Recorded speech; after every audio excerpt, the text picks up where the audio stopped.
3. 8:44 to go in the game. Jacksonville down 20-3. Jake Luton just trying to get something going. The problem was he kept giving the ball away. Terrell Edmonds picks that one off.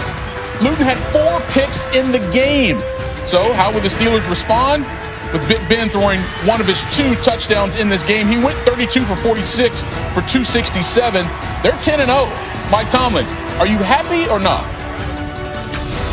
Nothing's perfect about us except our record. And we talked openly about that last night. We just want to wear it the proper way. We want to step into the stadiums and be prepared to fight and compete every week and understand that we're going to get people's best shot. And so I like the general attitude of the group today. And I said it this week, we're not chasing perfection in terms of 16-0. We're chasing the Lombardis. And so that's the most important thing for us is we just have to focus on this week and playing our best 1 week at a time. Now, you diehard football fans know that the only team to finish a regular season at 16-0 was the 2007 Patriots. But maybe we should start taking this Steelers run pretty seriously. They will be an FPI favorite in at least 5 of their final 6 games. That lone exception coming on Thanksgiving against the Ravens, who just lost their 3rd out of 4 games. Now, it should be noted that 10 of the previous 17 teams to start 10-0 did reach the Super Bowl. We're now to D.C., where the rookie season of the top overall draft pick seems to be over. Bengals quarterback Joe Burrow suffered a left leg injury on this play during the 3rd quarter of Cincinnati's game with Washington. He got sandwiched between 2 defenders, immediately grabbed that left leg in pain, and he would be carted off the field. Both Burrow's teammates and some players from Washington showing support for the former LSU standout. He handled everything like a professional from day one, and to be voted a captain just speaks everything you need to know about the guy. And the players have responded to him, the coaches have responded to him, the city has responded to him, and all that is equally as important, And so, again, he energizes this team, and he's been a tremendous player, everything we hoped he'd be. And we'll get him back at some point. We don't know when that is, but for now, we got to transform that energy and put it somewhere else in this team. These are guys that have played together and played against each other for a long time. They know each other. They got a tremendous amount of respect. And everybody cares about each other's career, and I think that's one of the cool things about this game. Is you can go out and you can fight and scratch and claw, but when it's all said and done, you're friends. And I think that was a good example of sportsmanship, and I was glad to see it. It's just unfortunate. I hate to see a young man like Joe get hurt. He's a heck of a football player, and we know he'll be back. And as you might expect, a lot of reaction from around the NFL after Burrow left that game. Patrick Mahomes on Twitter, prayers up. Joey B, Russell Wilson, also praying for you, Joey B. And Joe Mixon, prayers up for his quarterback. But what about Burrow himself? Well, he went to Twitter. He clearly saw all the support from on social media. He says, thanks for all the love. Can't get rid of me that easy.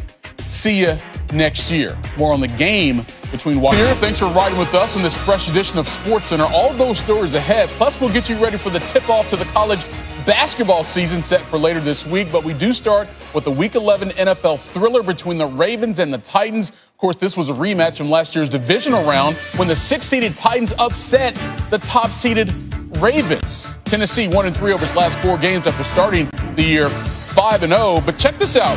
Before the game, Titans huddled up at center field. John Harbaugh and Malcolm Butler get into it, and then Mike Vrabel joins the fray. A little dismissive there. Okay. Keep that tucked away for later. Opening drive for Tennessee. Ryan Tannehill to Jonnu Smith. 1-yard touchdown. Titans up 7-0. We skip to the 3rd quarter. 14-10. Ravens up. Lamar Jackson looking deep for Mark Andrews. Holla if you hear me.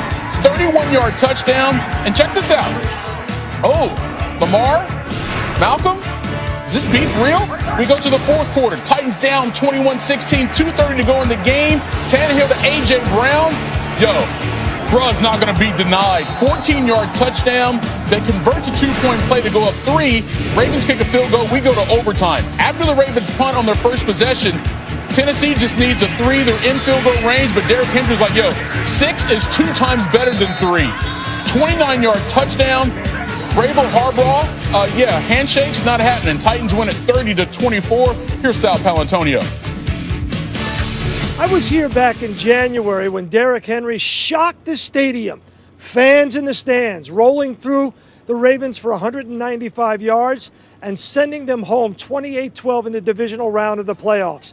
This time, today, it was a 29-yard walk-off touchdown run in overtime. And this place was eerily silent when I caught up with Derrick Henry in the end zone, out of breath, one-on-one. Felt great, I just want to be able to help my team win, and whatever I can to do that, I'm willing to do. Everybody did a great job blocking on that play. I just had to break a couple tackles, make my read, and get north to south. You're out of breath. It's okay. Take a breath, man. It was 90 yards you go in the fourth quarter and then win in overtime. For this team to come in twice in the playoffs and then here, how important was it for you guys? I think we just wanted to focus on how we play, our culture, and then improve throughout the week. We like how we played last week, but we just stuck to it. Worked on all three phases throughout the week and came out here trying to play a complete game. They're a great team, so it was a great win for us. Any of the pregame altercation or festivities there at midfield fire you guys up before you came out onto the field? I mean, it's football. Whenever there's jabbing and stuff going back and forth, both sides can get fired up. They played a hard-fought game. We were just better today, and I'm glad we were able to get a win. How can you carry this forward going for the rest of the season? Build off this. Like Coach said, now's the time when teams separate themselves. We just focus on taking 1 week at a time and getting a W, going 1-0 each week. Hey, Derrick, great job. Congratulations. Yes, sir. Appreciate you, Sal. Good to see you. The ironic thing is that the Ravens' defense kept Derrick Henry in check for 4 quarters, kept him out of the end zone. But in the end, he was too much for them in overtime. Linebacker Patrick Queen, the rookie, the leading tackler in the game, said, quote, "He's a great player. They're a great team. Eventually, something had to give." In Baltimore, Sal Paolatonio, ESPN. All right, Sal, thanks a lot. Now, for Tennessee and their fans, Derrick Henry is everything. And one thing he certainly is clutch. Now, if you remember, he scored in walk-off fashion in Week 6 against the Texans. So that makes him the first player in NFL history to have multiple overtime rushing scores in a single